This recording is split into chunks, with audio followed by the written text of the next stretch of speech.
இலங்கையின் முதற்தர சுற்றுலா தலம் ரீச்சாவின் மாபெரும் உணவு திருவிழா ஆகஸ்ட் மாதம் 7, 8, 9 மற்றும் 10 தேதிகளில் மாலை 6 மணி முதல் 10 மணி வரை. இன்றைய டிக்கெட்டுகளை பெற்றுக் கொள்ளுங்கள். மிக்ஸ் அண்ட் மச் உங்களை வரவேற்கின்றது. இன்றைய மிக்ஸ் அண்ட் மச்சில் முதலாவதாக மத்திய கிழக்கு நிலவரங்களை நோக்கிக் கொள்ளலாம். ஏனென்றால் மத்திய கிழக்கில் வேதாளம் மீண்டும் முருங்கை மரத்தில் 4 நாட்களுக்கு பின்னர் ஏறிவிட்டது.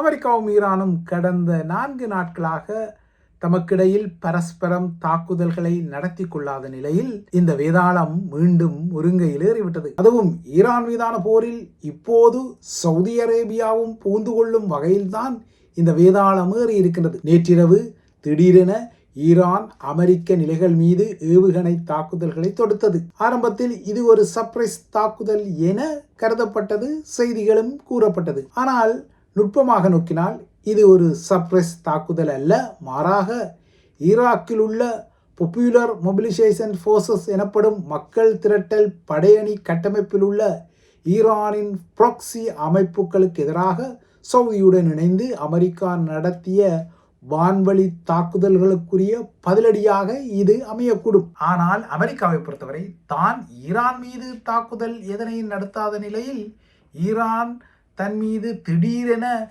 4 பாலிஸ்டிக் ஏவுகணைகளை ஏவி இந்த தாக்குதலை நடத்தியது ஒரு சர்ப்ரைஸாக தெரியலாம். ஆனால் ஈரானின் ப்ராக்சிகள் மீது சவுதி அரேபியாவுடன் இணைந்து தான் கை வைத்தமை ஒரு சர்ப்ரைஸான தாக்குதல் பதிலடியாக வரவில்லை என்பதையும் பென்டகன் உணரக்கூடும். ஈரான் நடத்திய இந்த திடீர் தாக்குதலை அமெரிக்க படைத்தரப்பு வெற்றிகரமாக முறியடித்ததாக அமெரிக்காவின் சென்ட்காம் எனப்படும் மத்திய கட்டளை மையம் அறிவித்திருக்கின்றது.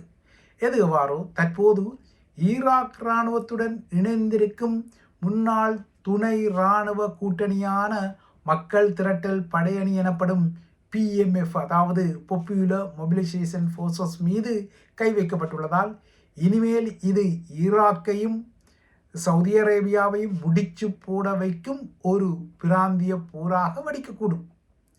இன்று காலை ஈராக்கின் பல்வேறு பகுதிகளில் உள்ள PMFின் பல தலைமையகங்கள் தாக்கப்பட்டுள்ளன, இராணுவ நிலைகள் தாக்கப்பட்டுள்ளன. அமெரிக்க சவுதி போர் விமானங்கள் இவற்றை குறிவைத்து அடித்தன. ஈராக்கில் இஸ்ரேலின் இரகசிய தளங்கள் அண்மையில் கண்டுபிடிக்கப்பட்ட நிலையில் இந்த அடி நடந்திருக்கிறது. இதற்கு பதிலடியாகத்தான் ஹோர்முஸ் நீரிணையில் 3 எண்ணெய் கப்பல்களை தான் தாக்கி கொண்டதாக ஈரான் அறிவித்திருக்கின்றது. இந்த கூட்டு தாக்குதலால், அதாவது சவுதி மற்றும் அமெரிக்கா இணைந்து ஈராக்கில் நடத்திய தாக்குதல்களால் இன்று உலக சந்தையில் மீண்டும் எண்ணெய் விலை என்ற வேதாளம் முருங்கை மரத்தில் ஏறிவிட்டது. சவுதி அரேபியா ஏன் ஈரான் மீதான தாக்குதலுக்குள் இப்போது புகுந்தது என, அதாவது நேரடியாக ஈரான் மீது இல்லாவிட்டாலும் ஈரானின் ப்ராக்சிகள் மீது அது ஏன் அடித்தது என்று ஒரு வினாவை எழுப்பினால் அதற்கும் பதில்கள் இருக்கக்கூடும்.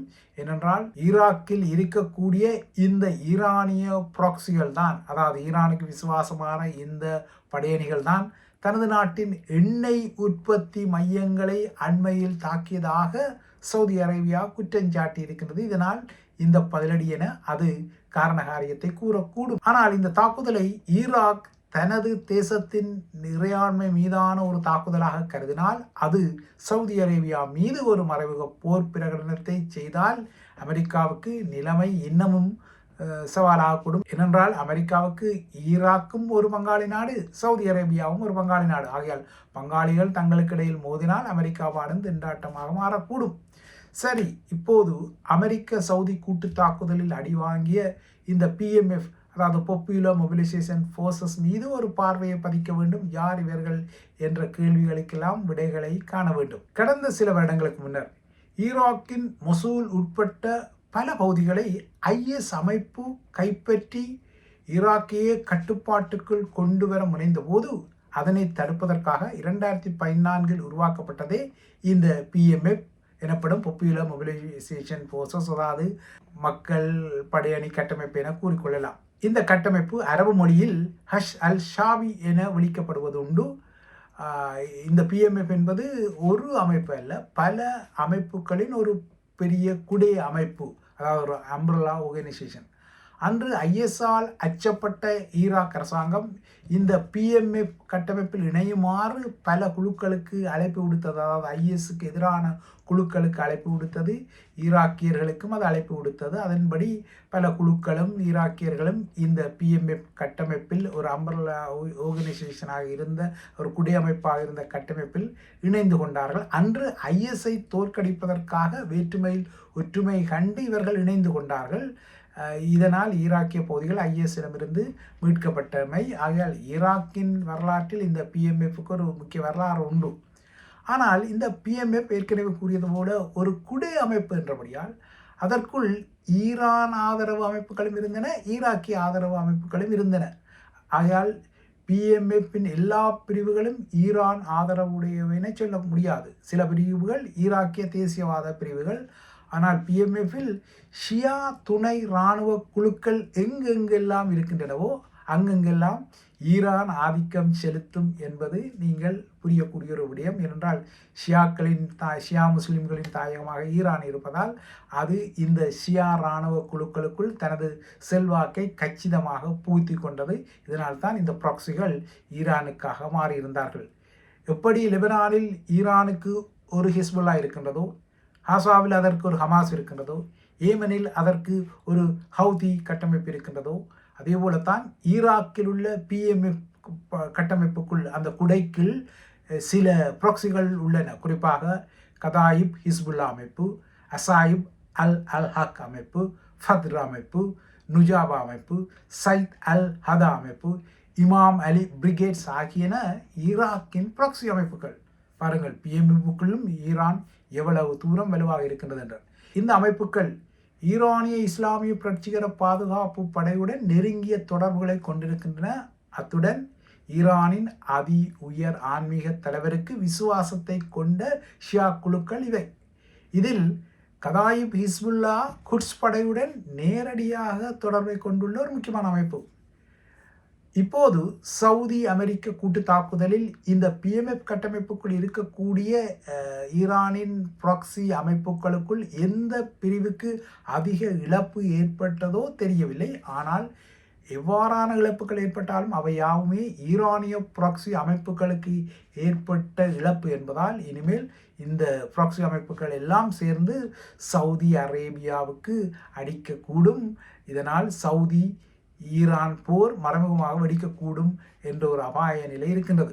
இந்த நிலையில் தான் 4 நாட்களாக மௌனம் காத்த ஈரான் அமெரிக்க படைகள் மீது ஒரு திடீர் தாக்குதலை நடத்தி இருப்பதால் இந்த தாக்குதலுக்குரிய பின்னணி காரணங்களை இப்போது நீங்கள் ஊகிக்கக்கூடும், இல்லையென்றால் சில புரிதலை கொண்டிருக்க முடியும். அமெரிக்கா அடிக்காமல் விட்டாலும் அதன் படைகளை தாக்க முடியும் என்பதை காட்டுவதற்காகவும் ஈரான் இந்த திடீர் அடியை செய்திருக்கலாம். அதாவது அதன் மூலம் தனது தடை நடவடிக்கைகளை வலுப்படுத்தவும் உள்நாட்டு அரசியல் செய்திகளை முன்னெடுக்கவும் ஈரான் விரும்பியிருக்கலாம். இதேபோல அமெரிக்க வான் பாதுகாப்பு மற்றும் தயார் நிலை எப்படி இருக்கின்றது என்பதற்காகவும் திடீரென ஈரான் இந்த அடியை செய்திருக்கலாம். ஏனென்றால் ஈரானிய தாக்குதல்களால் அண்மையில் அமெரிக்காவின் வான் பாதுகாப்பு அமைப்பு பலவீனப்பட்டது.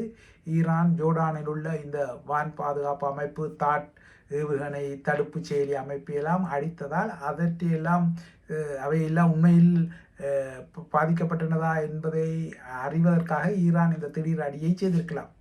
இதற்கு அப்பால் ஈரானின் ஆயுத தளவாட உற்பத்தி தொழில்துறை தற்போது விரிவுபடுத்தப்பட்டதாக சொல்லப்படுகின்றது. குறிப்பாக வான் மற்றும் கடல் சார்ந்த திறன்களுக்கு முன்னுரிமை அளிக்கப்பட்டு ஈரான் வேகமாக தனது ஆயுத தளவாட உற்பத்தி துறையை முடுக்கிவிட்டதாக கூறப்படுகின்றது. ஈரானின் இராணுவ பலமும் அதன் ஏவுகணைகளின் உற்பத்தி திறனும் அதன் ட்ரோன்களின் உற்பத்தி திறனும் முழுமையான அழிவின் விளிம்பில் இருப்பதாகவும் அதன் பாலிஸ்டிக் ஏவுகணை உற்பத்தி திறன் செயற்பாட்டு ரீதியாக தோற்கடிக்கப்பட்டதாகவும் இல்லையென்றால் முற்றாக அழிக்கப்பட்டு விட்டதாகவும் கடந்த மார்ச் மாதம் முதல் அமெரிக்காவின் பாதுகாப்பு அமைச்சரும் சரி அமெரிக்க அரசு தலைவரும் சரி பல்லவியாக ஒலித்து வருகின்றார்கள். குறிப்பாக கடந்த மார்ச்சில் அமெரிக்க பாதுகாப்பு அமைச்சர் பீட் செகத் இதனை செனட்டிலேயே கூறியிருந்தார். ஆனால் இவர்கள் இவ்வாறு கூறிக்கொண்டாலும் இவர்களின் கூற்றுக்கு முரணாக ஈரான் தற்போது தனது ஆயுத தளவாட உற்பத்தியை முன்னெப்போதும் விட அதிக மும்முரத்தில் உற்பத்தி செய்வதாக கூறப்படுகின்றது. அமெரிக்கா ஈரானின் மூலோபாய பாதுகாப்பு தளங்கள் மீது அடியென அடிப்பதாக கூறிக்கொண்டாலும், அதற்கு ஏற்ற வகையில் சில அடிகள் குறித்த காணொளிகளை வெளியிட்டாலும், இந்த அடிகளால் ஈரானின் ஆயுத உற்பத்தியை அமெரிக்காவால் தடுக்க முடியவில்லை என்பதாகத்தான் தெரிகின்றது. இதனால்தான் ஈரானிய இராணுவம் அழிக்கப்பட்டு விட்டது, போரிடம் இயலாதாக ஆக்கப்பட்டு விட்டது என பல தடவைகள் ட்ரம்பும் சரி அமெரிக்க பாதுகாப்பு அமைச்சர் சரி கூறினாலும், தொடர்ந்தும் ஈரான் ஏவுகணைகளை ஏவத்தான் செய்கின்றது, ட்ரோன்களை ஏவத்தான் செய்கின்றது.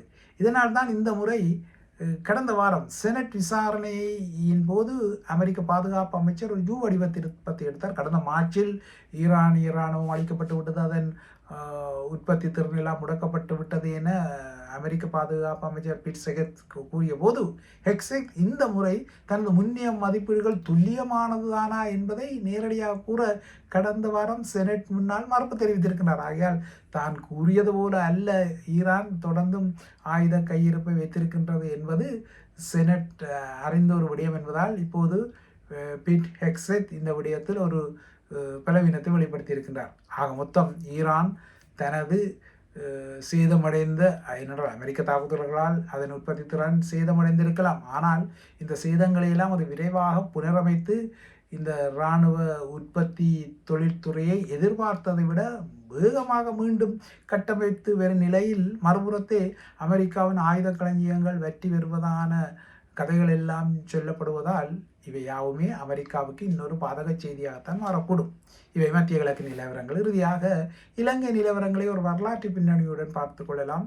கருப்பு ஜூலை இனச்சங்கார நாட்கள் கடந்து கொள்கின்றன. அதே போல இந்த ஜூலை மாதம் என்பது இலங்கைக்கு முக்கியமான வரலாற்று பதிவுகளை விட்டு சென்ற மாதம். அந்த வகையில் ஜூலை 29ஆம் தேதி என்று 1987ஆம் ஆண்டு இதே ஜூலை 29ஆம் தேதி தான் இந்தோ ஸ்ரீலங்கா ஒப்பந்தம் எனப்படும் இலங்கை இந்திய ஒப்பந்தம் கைச்சாத்திடப்பட்டிருந்தது. இன்றைய நாளில் கொழும்பின் பல பகுதிகளில் சிங்கள பெருந்தேசியவாத அமைப்புகளும் ஜேவிபியும் இந்த ஒப்பந்தத்தை எதிர்த்து பெரும் போராட்டங்களையும் வன்முறைகளையும் செய்ததால் கொழும்பில் பல இடங்களில் அன்று இதே ஜூலை 29இல் பெரும் பதற்றமான சூழல் நிலவியது. பல இடங்களில் ஊரடங்கு சட்டம் எல்லாம் போடப்பட்டிருந்தது. கொழும்பு நகரத்தின் முக்கிய இடங்களிலும் வீதிகளிலும் கடுமையான பாதுகாப்பு ஏற்பாடுகளுடன் படையினர் குவிக்கப்பட்டிருந்த நிலையில்தான் இந்தோ ஸ்ரீலங்கா ஒப்பந்தம் கைச்சாத்திடப்பட்டது. ஜூலை 29ஆம் தேதி மாலை ஜேஆரின் அரச விருந்தில் பங்கெடுத்த ராஜீவுக்கு அதற்கு அடுத்த நாள் ஜூலை 30இல் கொழும்பில் ஒரு பெரும் கசப்பான அனுபவம் கிடைத்தது. கொழும்பில் நடத்தப்பட்ட இராணுவ அணிவகுப்பை ராஜீவ்காந்தி பார்வையிட சென்றபோது ஸ்ரீலங்கா கடற்படையில் இருந்த விஜித ரோஹண விஜயமுனி என்றவர் தனது துப்பாக்கியின் பின்பகுதியால் ராஜீவ்காந்தியை தாக்க முயன்ற காட்சிகள் எல்லாம் உலக பிரசித்தி பெற்றவை. இந்த தாக்குதலிலிருந்து தப்பிப்பதற்காக ராஜீவ்காந்தி தனது தலையை தாழ்த்தியதால் அவர் உயிருடன் தப்பிக்கொண்டார். ஆக மொத்தம் இன்றைய ஜூலை 29 என்பது இந்திய பிரதமராக அப்போது இருந்த ராஜீவ்காந்திக்கும் ஸ்ரீலங்காவின் அரசு தலைவராக அப்போது இருந்த ஜேஆர் ஜெயவர்தனாக்கும் இடையில் கைச்சாத்திடப்பட்ட ஒரு ஒப்பந்தத்துக்குரிய நாள். ஆனால் இந்த ஒப்பந்தம் கைச்சாத்திடப்பட்டு சில வார காலங்களிலே அது தோல்வி அடைந்ததும், போரை நிறுத்துவதற்காக இந்த ஒப்பந்தம் என சொல்லப்பட்டாலும் இந்த ஒப்பந்தத்தின் பின்னர் தான் பெரும் போர், இந்திய புலிகள் போர் எனவும் அதன் பின்னர் புலிகள் ஸ்ரீலங்கா இராணுவ போர் எனவும் வெடித்து 2009இல் அந்த போர் உரைநிலைப்படுத்தப்பட்ட வரலாற்றையும் இந்த நாளில் நினைவூட்டிக் கொள்ளலாம்.